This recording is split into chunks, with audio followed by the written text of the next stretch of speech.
Hello, everyone, and welcome to metroTV. I'm your host, Andy Hoyt, publisher and CEO of Metro Magazine.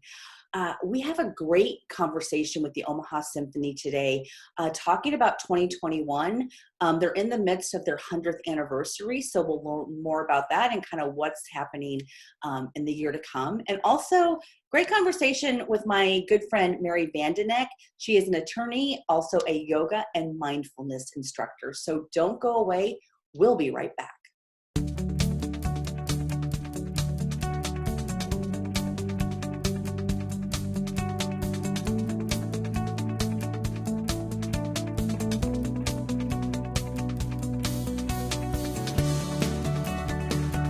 Well, hello, everyone. I'm here with Danny Meyer. She is the VP of Artistic Administration at the Omaha Symphony.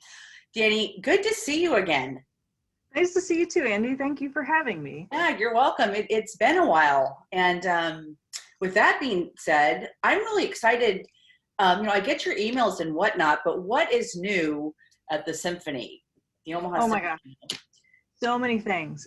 We are celebrating our 100th season anniversary, which is just huge for us. And we're able to have in-person concerts. I can't tell you how great that feels to have the orchestra in the hall and to have our audience at the hall. It just feels really great to play for people. We started back up in January.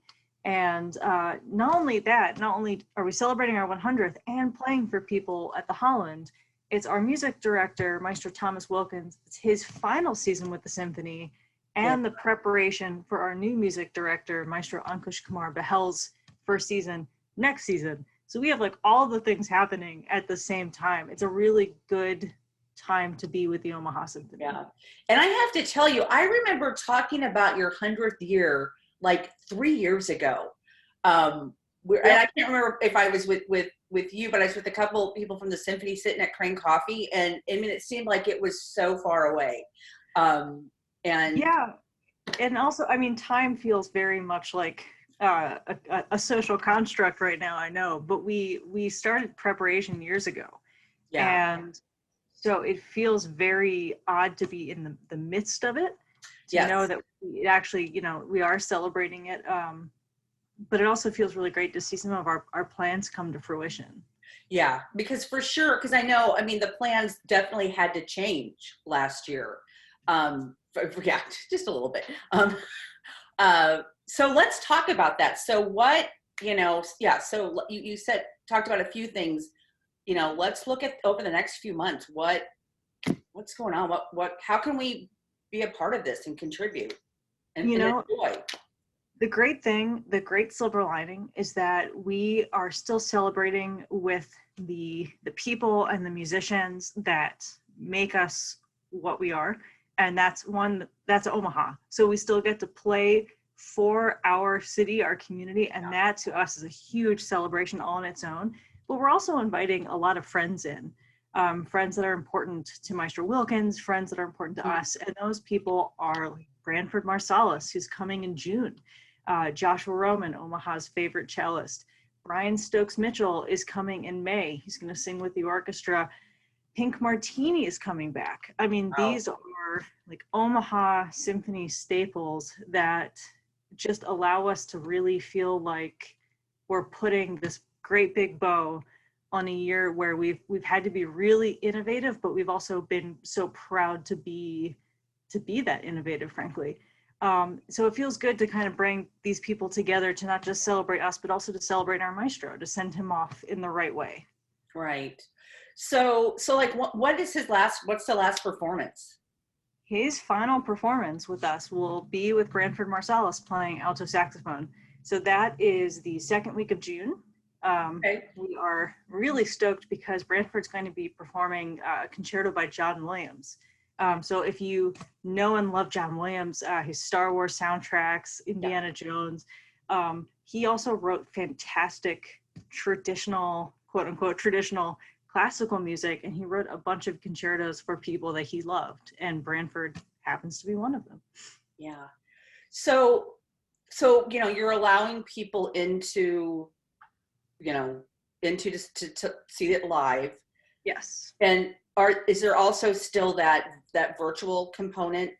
Yes, there is. We are really working really hard to put our first digital episodes, you could call them, up online, especially in education. Our education director of education, Liz Kendall Weiser, has been working her buns off, and I'm so excited for educators and teachers and anyone who has kids at home to see the project that she's been heading along with our resident conductor, Ernest Richardson, who have created our Mission Imagination, our Celebrate Creativity, and our Concerts for Youth will be filmed in a couple weeks, actually, all to be digitally available, virtually available and I think any educator who wants to use them. Yeah.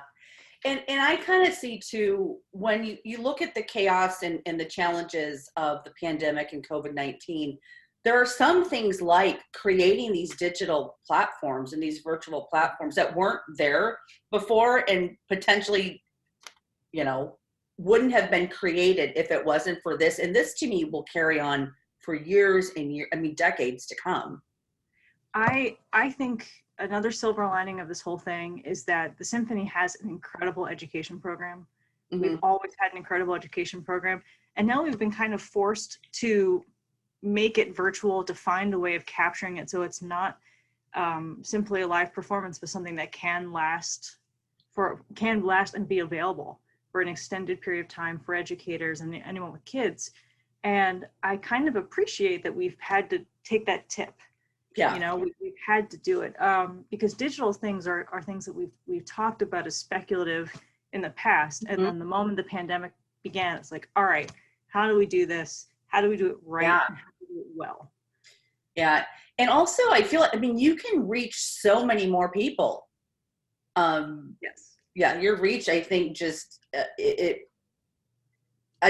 quadruple is not even the right number. It can, It's, I love when we hear from people who travel in from like Grand Island and Kearney who come to see us, but of course they can't do that every weekend. Sure. You can't bus a school bus of kids in from Kearney every time we have an education program. I know that's hard. So to me, it feels kind of great to that's okay, sit tight, because we're going to come to you and we can be in your classroom. That feels amazing. Yeah. So let's talk a little bit, because I'm looking at, my notes over here. How, keeping the musicians safe, keeping the patrons and the community safe during this time. Yes. So we are super fortunate to work with Omaha Performing Arts, who of course owns the Holland. And so what we've done is we've concentrated on the orchestra safety, and Omaha Performing Arts concentrates on the patron safety. So when you come see us perform at the Holland, everyone's wearing masks. They have contactless tickets. Everything is super safe. It feels really good. And as a symphony musician and staff member, I really appreciate that when I look out in the hall, because it feels like we're all on the same page, which I really love. And then on the orchestra side, all of our string and percussion players are masked 24/7. Some of us are now doing the double mask, which takes a little bit of getting used to, but actually, unless you fog up your glasses, you're actually not in too bad a shape. And then our wind and brass players have had to get creative, but they're doing awesome with it. Our brass players have bell covers, so it's an actual physical cloth that goes on the end of their instruments, which prevents particles from coming out the top or the side. And then our wind players also have special masks that allow them to put their reeds on their mouthpieces in, or they have, like the flute players have this thing called the wind defender, which goes right across their mouthpiece. So essentially they're blowing into a contained unit as opposed to across the surface. So it was fascinating, because the moment this started, every orchestra that could do a study was like, all right, I'm on it. What do we need? What do we need to know? How do we measure it? It's been a really worldwide effort to make sure that we can still play music. And I think we've done a great job. Yeah, because you have to take so many different things into consideration, especially with an orchestra. But what I love and what so many people are doing is, to not do it is not an option. And it's just figuring it out how to move forward, because the symphony and everything you can provide, you know, and also, you know, the education piece is huge. Our community needs that.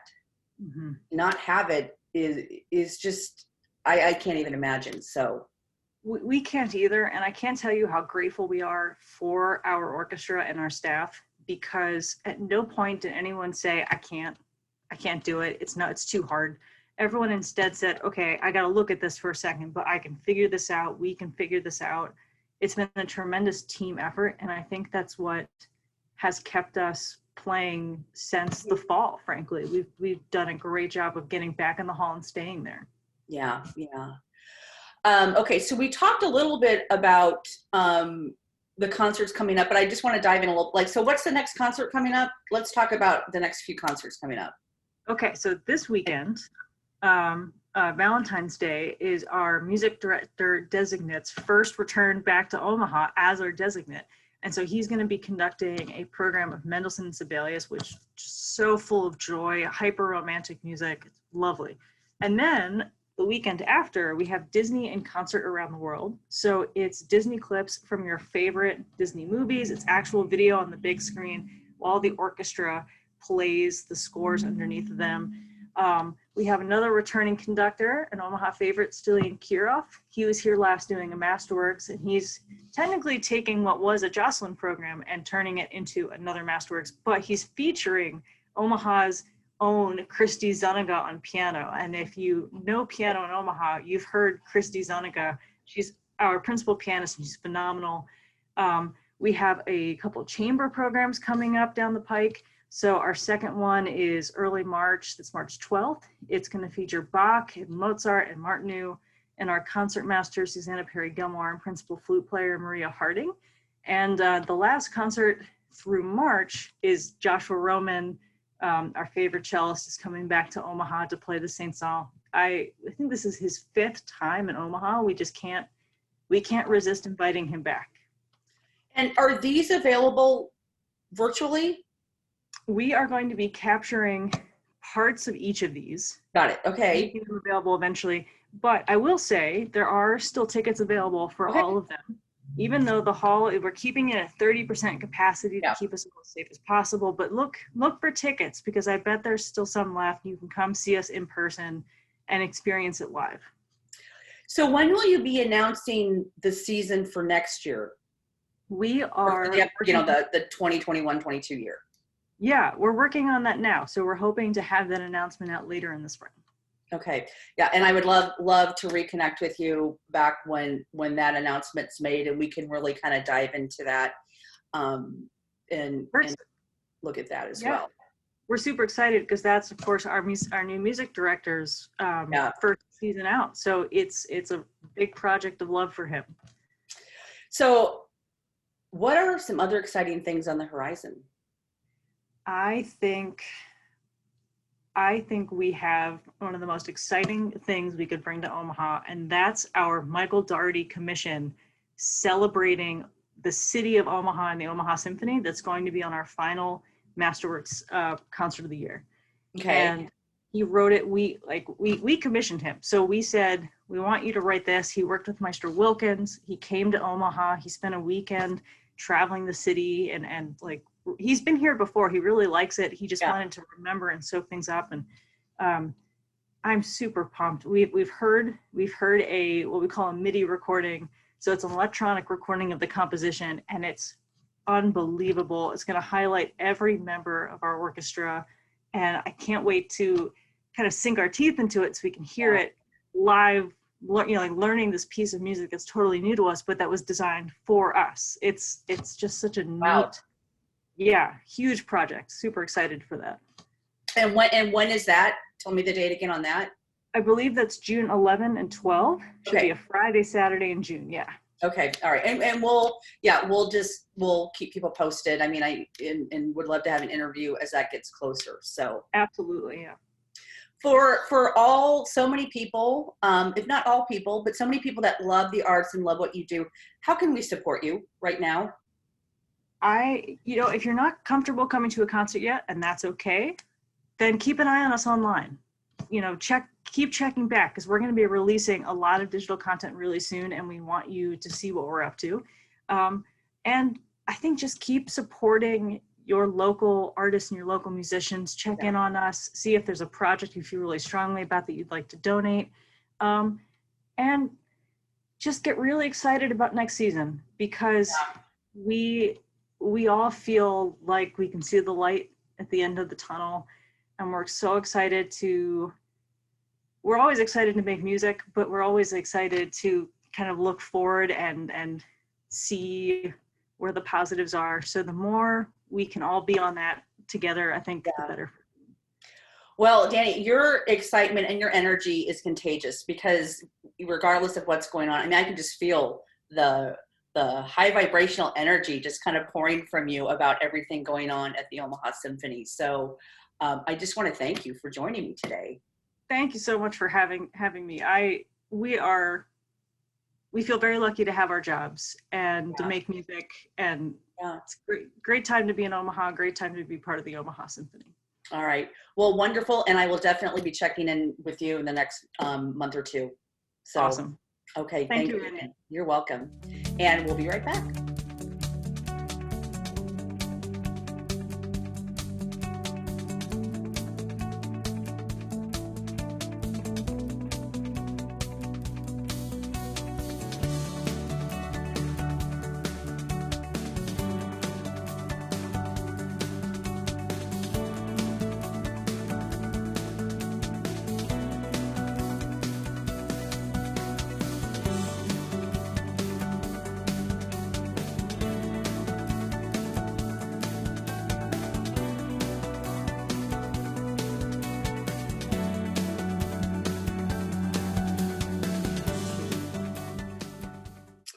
Well, hello, everyone. I am here with, first of all, a good friend of mine and an amazing woman, Mary Vandenack. She is the managing partner at Vandenack Weaver.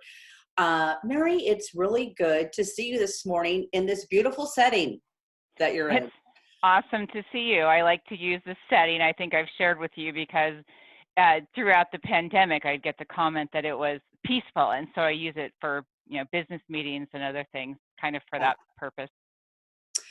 Well, one of the things that we call you, is you are an attorney by day, a yoga and mindfulness instructor by night. That's kind of how we met too. I've known you for, I don't know, decades, I think now. Yeah, for sure. Scary to say that. We're going to talk a little bit. We're going to be talking about mindfulness, and you write a column for us in Metro Magazine for every issue. And the one that is in our February issue talks about the pandemic and kind of how the mindfulness yoga community has had to go online and how you're able to connect with your different teachers. So let's just kind of talk about that just in general and how you've navigated through that. I have to say that for me, there's been, the challenges of the pandemic and the gifts of the pandemic. And one of the gifts of the pandemic for me has been that a lot of the yoga studios and mindfulness instruction have gone online. So one of my favorite yoga teachers is Dharma Mitra, who's in New York. And every time I would go to New York, I would drag anybody and everybody to his yoga nidra class on Saturday mornings there. And that class is, basically a meditation. So yoga nidra is a specific art of that. And it's just an amazing experience. But I was always afraid to take Dharma's regular classes because he would start in the pose standing on one leg and reaching the other leg out. I'm like, okay, I'll fall over at the beginning of class. So then they went online, right? And and when I first signed up, it's funny because even though you're in your own home, I was afraid to take his classes at first. I take the beginners or the intermediate. And I'm like, well, okay, this is ridiculous. It's online. If you fall down, nobody's going to know. So I started taking Dharma Mitra's master classes online, which I would not have done in person, and then challenged myself and advanced my yoga to, a new level. Yeah. And like you said, that is the gift kind of COVID because of this pandemic, because we've had to move so many things to an online or virtual setting. So let's just talk a little bit about your column this month. And you reference Pema Chodron. And Did I say that that's right? another, yeah. And Yeah. so she's written several books, Mhm. and many of them have like just touched me over the years. I remember when I was going through a particular time, she has one on, navigating catastrophe. I don't remember the exact name. And it was one that, every page I read, I cried. So she's another who has taken her work online. And she did a particular series that I've been doing, and it is about emotional IQ and meditation. And that's what inspired the most recent column, going, okay, I've been a meditator for a long time. I've taught mindfulness for a long time. She connected, emotional IQ with the meditation and mindfulness practice in a way that I hadn't quite connected it before, that just really made sense. And I think particularly watching, a public health crisis get politicized and the kind of political, wars this year, essentially, it became really important to me to say, okay, in my sphere of influence, can I, have some empathy and compassion and some kindness and some emotional IQ particularly? Yeah. And you mentioned a lot, let's just talk about anger and being angry, because that's, all of us, we experience that anyway, but I think over the last getting close to being 12 months, that pops up. Anger kind of comes from helplessness too. So talk about that a little bit. And what you just said there is the most important point. Anger comes from something else. Yeah. And so anger is typically from fear, a sense of hopelessness, a feeling of hurt, right? Somebody says something that may be completely innocuous, but you take it the wrong way. And that happens especially with email and social media and text, right? Because you don't have the visual expression. And so anger usually comes from hurt, fear, feeling hopeless. And what happens, and like Pima's approach to it is that, we can get angry, but if we really have a high emotional IQ and we're practicing mindfulness, we can take that breath and be mindful about our emotions, go, wow, I am really angry. And what's behind it? Yeah. And then if you really say like you're angry at, your life partner or something, and you start catching yourself saying, well, he, she always does this. And then you start to build it up into this story of anger. And he or she walks in the door and you just lied into them, right? Yeah. And they don't even know what hit them sometimes.